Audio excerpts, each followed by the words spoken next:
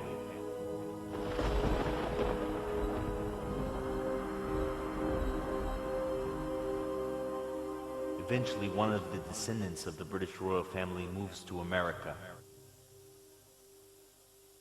This incidentally produces the spawn of George W. Bush himself, a descendant of Ramses II.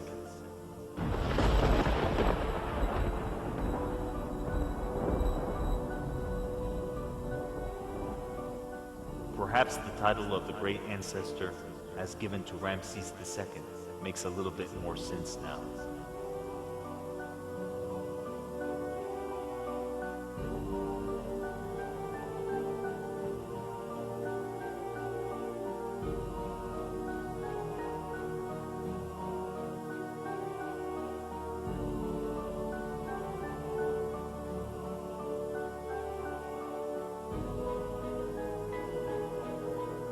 Now that we know Vice President Dick Cheney and Senator Barack Obama are distant cousins, the New York Post decided to check into the genealogy of President Bush, and his family tree has people talking. My honor to bring to you the 41st president, a great dad, George H.W. Bush. We all know his father, but what about his cousins? Check out this family tree, done with research by Ancestry.com.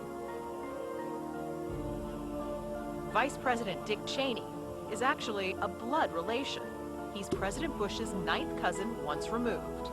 Cheney's cousin Barack Obama is also Bush's 11th cousin. And of course, Barack Obama has said he doesn't think he and Cheney are kissing cousins, but Brad Pitt says if it's true, he's in great company.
The foundations are being built.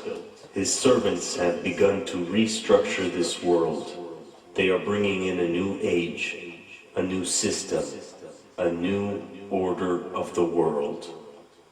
From 1945 and the end of the war through 1989 and the end of the Cold War, we had a worldview. Republican and Democratic presidents alike, from Harry Truman to George Bush, stood for freedom and stood for certain propositions that would make America strong and healthy and grow the middle class and shrink poverty and stand against communism. And after 1989, President Bush said, and it's a phrase that I often use myself, that we needed a new world order. Now we can see a new world coming into view. A world in which there is the very real prospect of a new world order. The new world had been called into existence to redress the balance of the old. In 1990, another old world ended, dominated by the Cold War, and people talked then, in 1990, of a new world order. What they actually meant then was a new political order. And what was not foreseen then, but is obvious now from everything that we see and do, what we experience in every day of our life, is the sheer scale and speed and scope of globalization. And it's only now that we can begin to understand that the world order that globalization brings and what it's going to look like, it's driven forward now not just by the balance of military strength, the Cold War times, or ordinary political power. It's being driven forward by a seismic shift in economic power that we see around. We have before us the opportunity to forge for ourselves and for future generations a new world order, a world where the rule of law, not the law of the jungle, governs the conduct of nations. When we are successful, and we will be, we have a real chance at this new world order, an order in which a credible United Nations can use its peacekeeping role to fulfill the promise and vision of the UN's founders. Nevertheless, the United States is in a key position to shape this so that the problem of the Bush presidency will be the emergence of a new international order.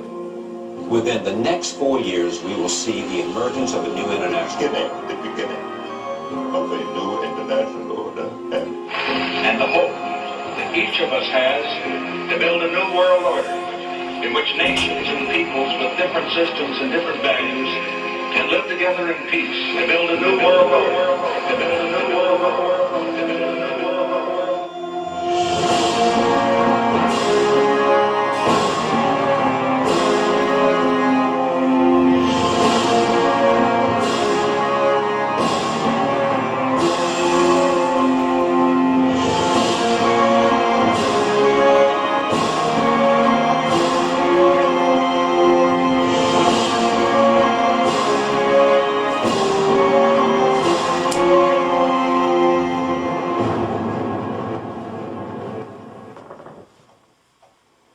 Modern Western civilization has an unwritten conception of the end of history, which is connected with the Holy Land. There is an actor at work in modern Western civilization.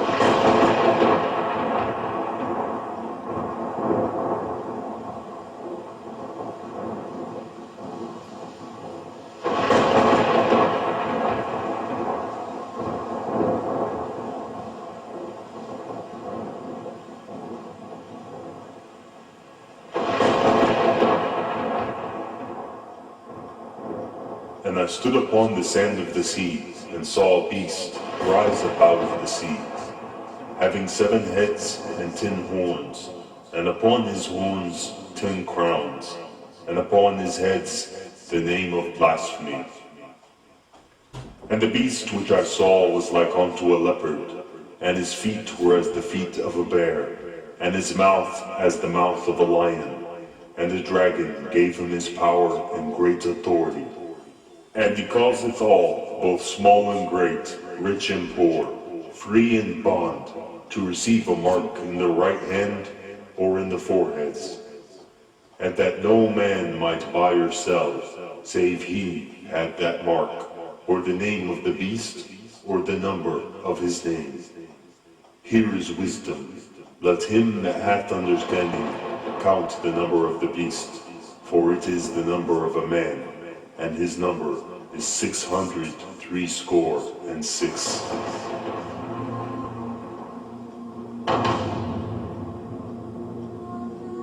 When dealing with the subject of Antichrist's servants, research will show that symbols are of utmost importance to the ones who currently hold control. One of the most commonly used symbols in this world is the Royal Coat of Arms. The British College of Heraldry, using a system of guidelines over 500 years old, designed the Royal Coat of Arms. But what makes this symbol so fascinating?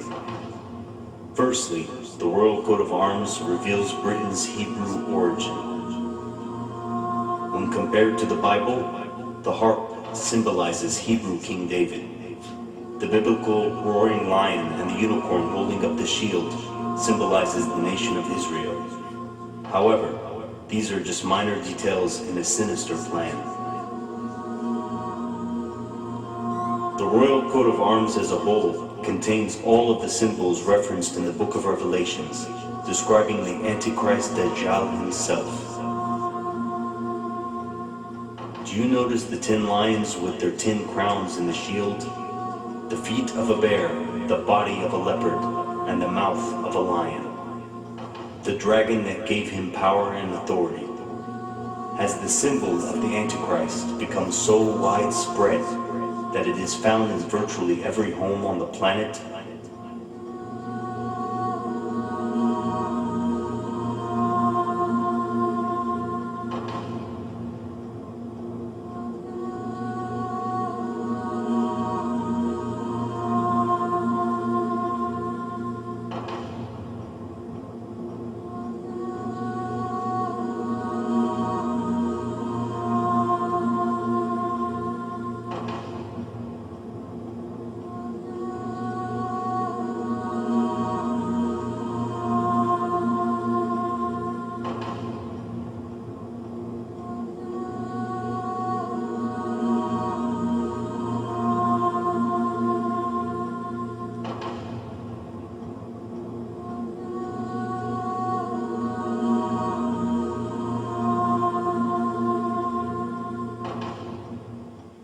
Veni, vidi, vici.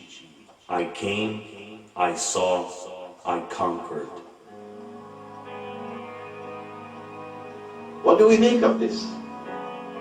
If that was the end of the story, that is already strange enough, but there's more to come.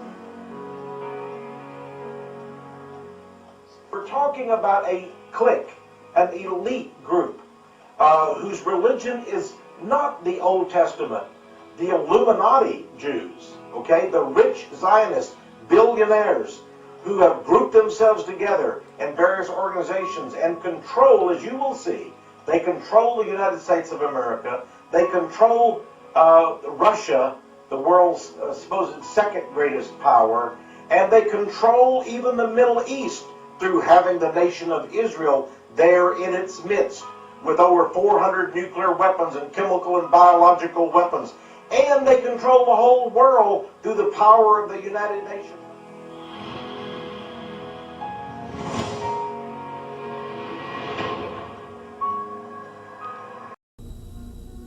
When dealing with the subject of Antichrist's servants, research will show that symbols are of utmost importance to the ones who currently hold control.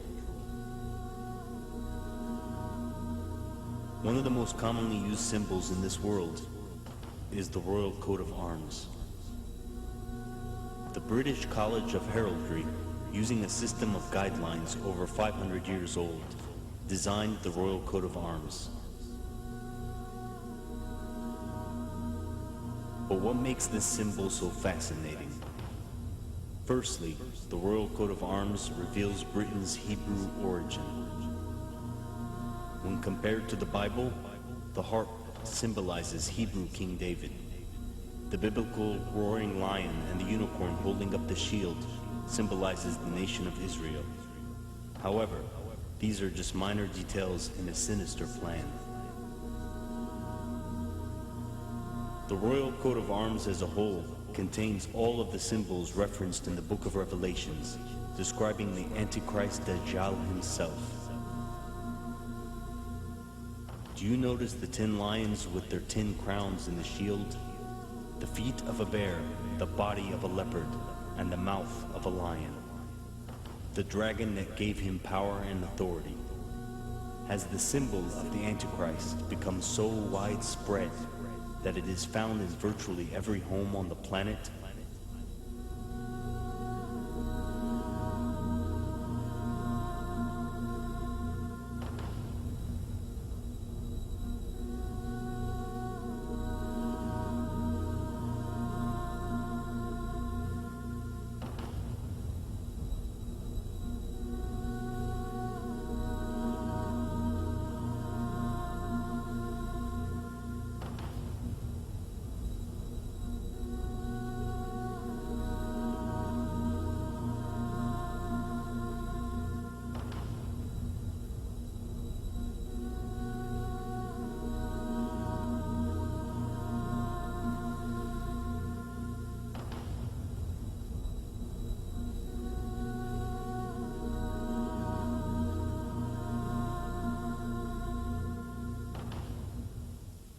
Veni, vidi, vici.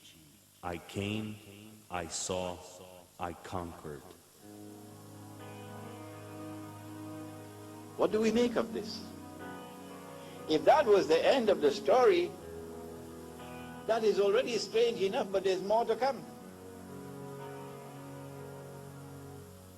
We're talking about a clique, an elite group, whose religion is not the Old Testament, the Illuminati Jews, okay? The rich Zionist billionaires who have grouped themselves together in various organizations and control, as you will see, they control the United States of America, they control Russia, the world's supposed second greatest power, and they control even the Middle East through having the nation of Israel there in its midst, with over 400 nuclear weapons and chemical and biological weapons.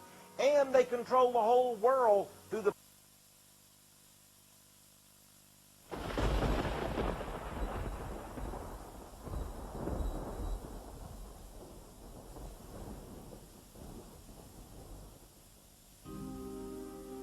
Aleister Crowley, occultist and father of modern Satanism, is one of the most influential figures in modern Western history. A highly successful British U.S. spy during the first 2 world wars, Crowley was probably more known for his decadent lifestyle and satanic ideology. He was called the wickedest or most evil man in the world by the press. In 1904, while living with his wife in Cairo, Egypt, Crowley began writing his most influential book, the Book of Law. He claimed to have written this book while being possessed by a demon spirit named Lam. Lam, he claimed, was a messenger of one-eyed Egyptian sun god Horus. He made a quick sketch of Lam, messenger of Horus.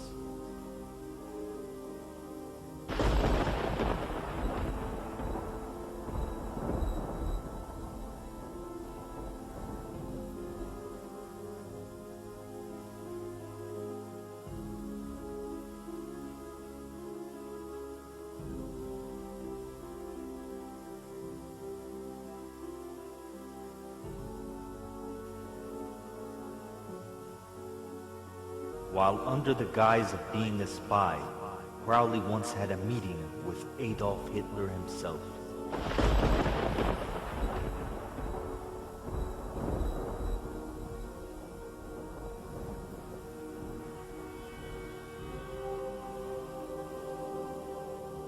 The One-Eyed God's Book of Law is said by many to have directly influenced Hitler.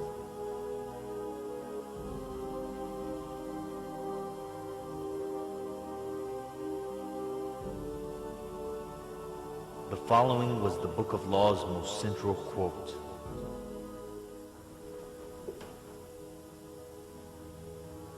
Do what thou wilt, shall be the whole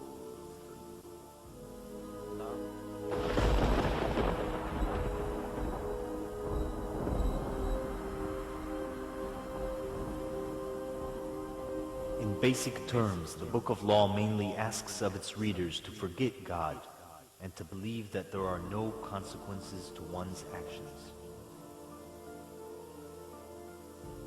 So one must do what thou wilt, and that one should do whatever one wants in order to achieve as much pleasure as one can in this world, since the afterlife is non-existent. With this in mind, it comes as no surprise to learn that Aleister Crowley was a 33rd degree Freemason, one of the highest levels a Freemason can achieve.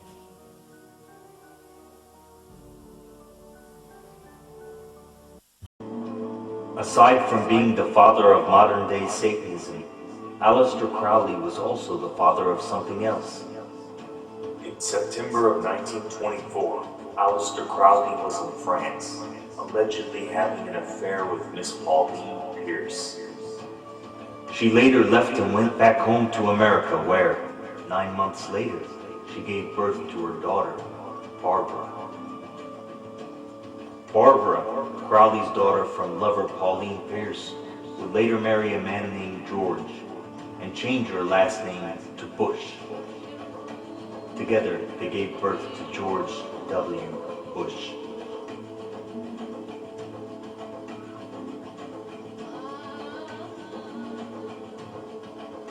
The grandson of Aleister Crowley.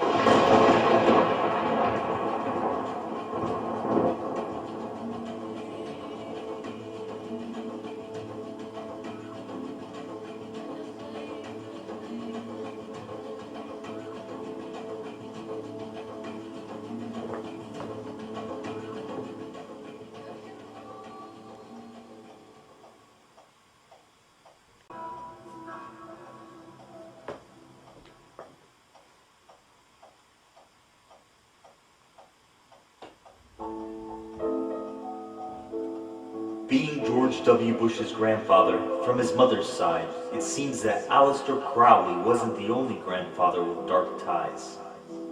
George W. Bush's grandfather from his father's side, Prescott Bush, was the first member of the family to be inducted into the secret society, Skull and Bones.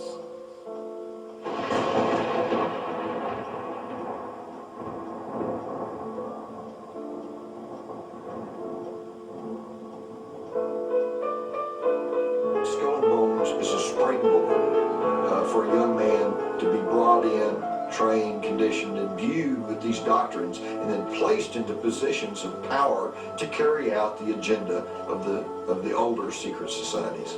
The ratio of Skull and Bones members who go on to significant positions of power, either in front of the camera or behind it, is enormous. The Skull and Bones Society does not operate in isolation. It is a strand within the greater web, and an important one in America. Presidents are not elected by ballot, they are selected by blood.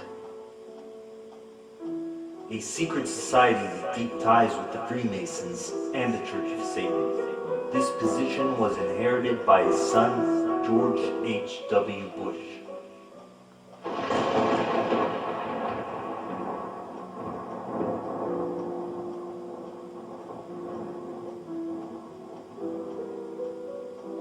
The Skull and Bones Society seems to be particularly important for bringing American elite bloodline young people into the web and being initiated into the web. The reason that it is so secret is because if the people of America realized what its elite presidents of the future get up to, they'd realize that they live in anything but the land of the free.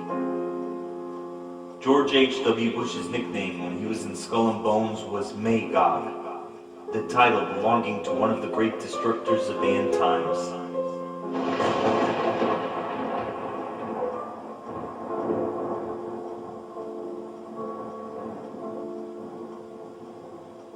His position in Skull and Bones was then inherited by his son, George W. Bush. Open Skull and Bones, the secret society. It's so secret we can't talk about it. What does that mean for America? The conspiracy theorists are going to go, oh, sure they are. I can see the number 322.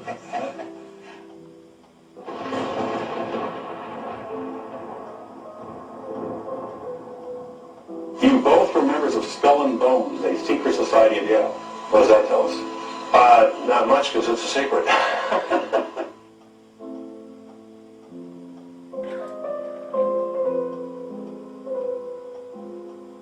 3 generations of the Bush family are admitted members of this occult organization, whose logo was the symbol of death.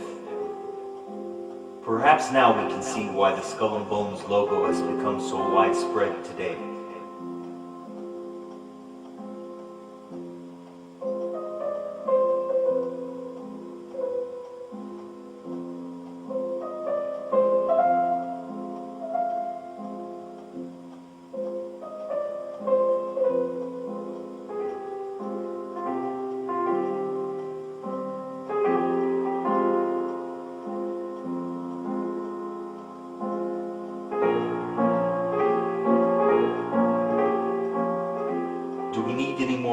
For the satanic agenda that lies amongst some of the world's most powerful people?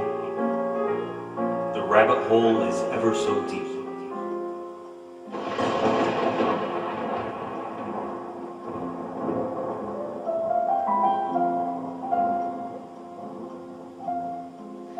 Back in the ancient world, these Phoenician, Canaanite, Babylonian bloodstreams, which have merged to become the controlling force in the world, they worshipped a deity called Moloch or Molech. It was a deity that was an aspect of Nimrod, who keeps coming up everywhere, of course. And what they used to do is sacrifice children to Moloch or Molech. They put them through the fire. And in the Old Testament, you see prophets condemning the people for putting their children through the fire to Moloch or Molech. Some of these rituals consist of recreations of old ceremonies that have been practiced for centuries. And what you're looking at here, staggeringly, is a group of people, some of the most famous people in America, in long gowns. Behind them there, you see a 40-foot stone owl. The god Moloch is usually represented as an owl that ancient pagans used to worship. Like Baphomet, Moloch was another of the manifestations of Satan. In the year 2000, independent journalist Alex Jones had uncovered one of the darkest secrets being hidden in the world today. In Southern California lies the headquarters of secret society, the Bohemian Club, known as the Bohemian Grove. Externally, it is portrayed as a nature retreat where members come yearly to relax. However, when Alex Jones infiltrated this retreat with a hidden camera, he uncovered what was really going on.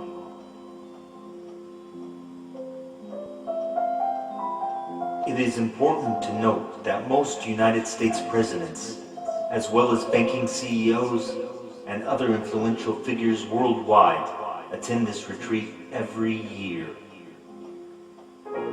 In this image taken in 1967, we see both presidents, Ronald Reagan and Richard Nixon, attending this retreat before either of them entered the presidency.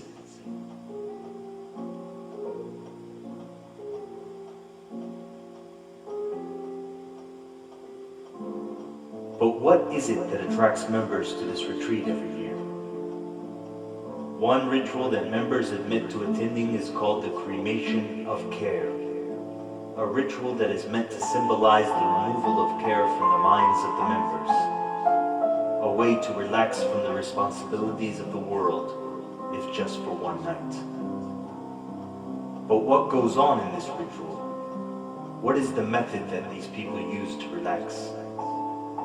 The following footage that was filmed in Bohemian Grove by Alex Jones is not for the weak-hearted, but it is essential to understand how deep the link is between our leaders and Satan. How dedicated they are to elevating his status.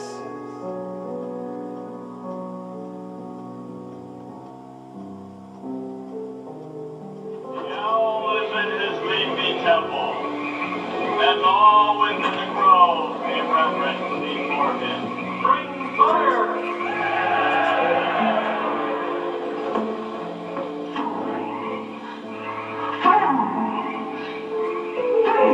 Dream conquer care.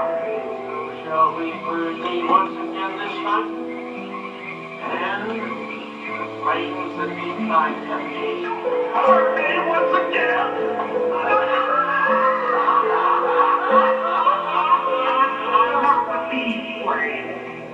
Which hither ye have brought from regions where I reign. Ye fools and priests, I spit upon your fire.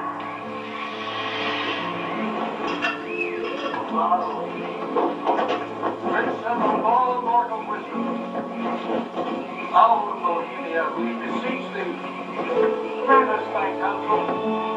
Great Owl of Bohemia, we thank thee for thy adjuration. Begone, devil care! Fire shall have its will of thee. Once again, midsummer sets us free.